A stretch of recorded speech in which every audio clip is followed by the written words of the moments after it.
To use the AccuSet option with the Bourgault implement controller, we need to go into the App Store and download the app. So in order to do that, we're using an Android device, we have to go to the Google Play Store. So find the Google Play Store on your device, and then touch on it, and it'll open up the Google Play Store. Next, you'll have to search for AccuSet. So to search for AccuSet, touch on the search bar at the top, and you're going to want to type in AccuSet. Once you have AccuSet typed in, touch on the search button, and it's going to go through. You're going to be looking for the app that says AccuSet Bourgault Industries, and it'll have a little Bourgault icon on it. Touch on that, and it's going to open up to a screen that looks like this. It says AccuSet Bourgault Industries.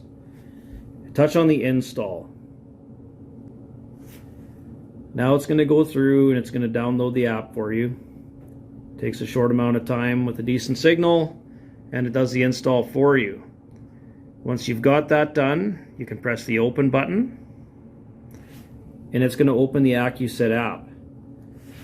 It's going to ask you to access the device's location, and you can just select while using the app. Now we can scan and try to find the ECU for the connected device that we're going to be connecting to the drill.